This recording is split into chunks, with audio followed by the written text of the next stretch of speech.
Hello everyone, আসসালামু আলাইকুম। আমার চ্যানেলে নিউ একটা ভিডিও দেখার জন্য আপনাদেরকে ওয়েলকাম জানাচ্ছি। আজকে আপনাদেরকে তৈরি করে দেখাবো অ্যারাবিক ফেমাস একটা খাবার, যেটা হচ্ছে চিকেন খাপসা। খুবই ইজি ওয়েতে আমি এই খাপসার রেসিপিটা তৈরি করেছি। আশা করি আপনাদের কাছে খুবই ভালো লাগবে। তো চলুন আর দেরি না করে খাপসার রেসিপিটা শুরু করি। প্রথমেই আমি এখানে চিকেন নিয়ে নিলাম। তো একটা চিকেনকে আমি মাঝখান দিয়ে কেটে হাফ হাফ করে নিয়েছি, কারণ খাপসার মধ্যে বড় সাইজের চিকেন ইউজ করা হয়। বাকিগুলো আমি এভাবে লেগ পিস নিয়েছি। এরপর চুলাতে একটা পাতিল বসিয়ে দিলাম, পরিমাণ মতো তেল দিয়ে দিলাম। এরপর দিয়ে দিলাম এখন বাটার। আপনারা চাইলে পুরাটা বাটার দিয়েও করতে পারবেন কিংবা ২ টা দিয়েই করতে পারবেন। এরপর দিয়ে দিচ্ছি বেশ কিছুটা পেঁয়াজ কুচি। এখানে বড় সাইজের ৩ টা পেঁয়াজ আছে। পেঁয়াজগুলোকে একটু নেড়েচেড়ে দিলাম। এরপর বাকি মসলাগুলো এক এক করে আমি দিয়ে দিব। প্রথমেই দিয়ে দিচ্ছি এখানের মধ্যে এখন তেজপাতা। আমি ২ টা তেজপাতা দিয়ে দিলাম। এরপর দিয়ে দিচ্ছি ২ টুকরা দারচিনি। ২ টুকরা দিয়ে দিলাম এখানে স্টার অ্যানিস। ১৫ টারও বেশি দিয়ে দিলাম গোলমরিচ। প্রায় ৯-১০ টার মতো দিয়ে দিলাম লং।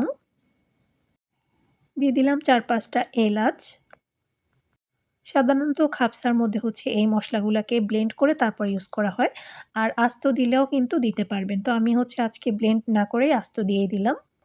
এরপর কিছুক্ষণ পেঁয়াজটাকে একটু সফট করে নিলাম। এখন দিয়ে দিচ্ছি টমেটো। আমি বড় সাইজের একটা টমেটোকে ছোট, ছোট টুকরা করে দিয়ে দিয়েছি। এরপর দিয়ে দিব এখন টমেটো পিউরি কিংবা টমেটো পেস্ট। এটা কিন্তু অবশ্যই দিতে হবে, স্কিপ করা যাবে না। তো এটা আমি এখানে ইউজ করেছি প্রায় ১ কাপের মতো।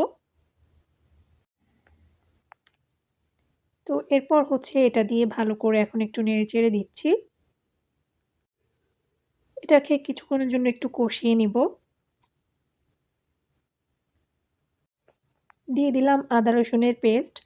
তো সেটা আমি এখানে ইউজ করেছি 2 টেবিল স্পুন। আবারও ভালো করে নেড়েচেড়ে দিচ্ছি। তো এই মসলাটাকে ভালো করে এখন কষিয়ে নিতে হবে।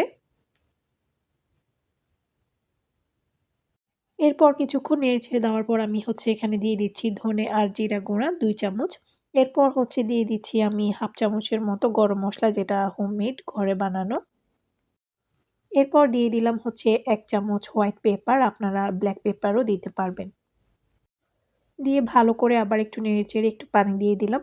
কয়েকবার করে পানি দিয়ে মসলাটাকে খুব ভালো করে কষিয়ে নিতে হবে। আর মসলাটা ভালো করে কষাইলেই কিন্তু আপনার তরকারিটা খুব মজা হয়। ১ চামচ দিয়ে দিলাম লেবুর খোসা ছোট, ছোট টুকরা করে। তো মসলাটা কিন্তু এখন ভালো করে কষিয়ে নেওয়া হয়ে গিয়েছে, দেখতেই পাচ্ছেন। এখন আমি চিকেনগুলাকে দিয়ে দিব।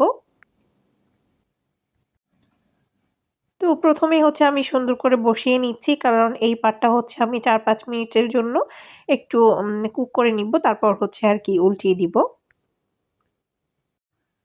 তো প্রথমে আমি লবণটা দিতে ভুলে গিয়েছিলাম। এজন্য এখন পরিমাণ মতো লবণটা দিয়ে দিলাম। এই চিকেনের জন্য যতটুকু লবণের প্রয়োজন ততটুকু দিতে হবে আরকি। তো ৪-৫ মিনিট পর এখন আমি চিকেনগুলাকে উল্টিয়ে দিচ্ছি। উল্টিয়ে দিয়ে অপর পাশটাও আরও ৪-৫ মিনিটের মতো একটু ভেজে নিয়ে তারপর আমি ঢাকনা দিয়ে দিব। সবগুলা চিকেনকে উল্টিয়ে দিলাম। কিছুক্ষণের জন্য এটাকে কষিয়ে নিয়ে তারপর ঢাকনাটাকে উঠিয়ে আমি কয়েকটা কাঁচামরিচ দিয়ে দিলাম। আর আপনারা চাইলে কিন্তু মরিচের গুঁড়াটাও ইউজ করতে পারেন যদি একটু ঝাল দিতে চান। তো আমি জাস্ট কাঁচামরিচ আর গোলমরিচটাই ইউজ করেছি। এখন পানি দিয়ে দিলাম আমি ৫ কাপ। তো আমি ৫ কাপ চাল ইউজ করব। মানে যে কাপ দিয়ে ইউজ করব ওই কাপের ৫ কাপ দিলাম পানি। চিকেনটাকে আমি ১৫ থেকে ২০ মিনিটের উপরে রান্না করেছি। এখন কিন্তু সেদ্ধ হয়ে গিয়েছে। আমি চেক করে নিয়েছি। তো চিকেনগুলা যখন সেদ্ধ হয়ে যাবে তখন এগুলাকে উঠিয়ে ফেলতে হবে। তো এখন আমি সবগুলা চিকেনকে উঠিয়ে নিচ্ছি। এই যে। এখানে হচ্ছে আমি লং বাসমতি চাল নিয়ে নিলাম ৫ কাপ। তো এজন্যই আগে বলেছিলাম যে আমি ৫ কাপ পানি ইউজ করেছি আগে। এখন হচ্ছে চালটাকে খুব ভালো করে ধুয়ে আমি দিয়ে দিলাম। এরপর হচ্ছে এখন আমি আরো ৫ কাপ পানি ইউজ করব। আগে আমি করেছিলাম ৫ কাপ, তারপর এখন করতেছি ৫ কাপ। যেহেতু আমি ৫ কাপ হচ্ছে চাল ইউজ করেছি। যদি আপনারা আরো কম চাল ইউজ করেন সেক্ষেত্রে পানির পরিমাণটা ওই হিসাব করে দিয়ে দিবেন। কিছুক্ষণ রান্না করার পর এখন কিন্তু মোটামুটি চালটা হয়ে এসেছে। পানিটা অনেকটাই শুকিয়ে গিয়েছে। এই পর্যায়ে হচ্ছে চুলাটা একদমই কমিয়ে দিতে হবে। রাইসটা কিন্তু হয়ে গিয়েছে। আমি এটাকে এখন দমে রেখে দিব আরো ১০ মিনিটের জন্য। এখন হচ্ছে চুলার মধ্যে একটা পাই প্যান বসিয়ে দিলাম। এর মধ্যে দিয়ে দিচ্ছি অল্প একটু তেল আর দিচ্ছি ১ চামচের মতো বাটার। দিয়ে দিচ্ছি কিছু ক্যাশু নাট বাদাম। আপনারা এই বাদামটাই দিবেন আসলে খাবসার মধ্যে এই টাইপের বাদামই দেওয়া হয়। এরপর দিয়ে দিলাম কিছুটা কিসমিস। এগুলাকে হালকা একটু ভেজে নিতে হবে, বেশি ভাজার প্রয়োজন নেই। তো এগুলো হয়ে গিয়েছে উঠিয়ে নিচ্ছি। এই তেল আর বাটারটার মধ্যে এখন হচ্ছে চিকেনগুলাকে ভেজে নিতে হবে। চিকেনগুলা তো অলরেডি কুক হয়ে আছে। জাস্ট হচ্ছে এগুলাকে এপাট ওপিট করে একটু দাগ কেটে ভেজে নিতে হবে। এগুলোর মধ্যে হচ্ছে সুন্দর একটা কালার চলে আসলেই কিন্তু এগুলাকে আমি নামিয়ে ফেলবো। তো এখন হচ্ছে চিকেনগুলা দিয়ে দিলাম।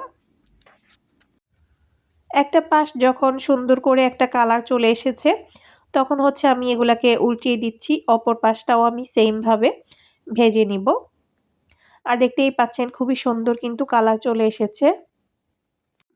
আর এরকম করেই কিন্তু একটা কালার চলে আসবে যখন, তখন হচ্ছে এগুলাকে উঠিয়ে নিতে হবে। তো এখন হচ্ছে আমি যেগুলা হয়ে গিয়েছে সেগুলা চিকেন উঠিয়ে নিচ্ছি। এরপর বাকি চিকেনগুলাও দিয়ে দিলাম।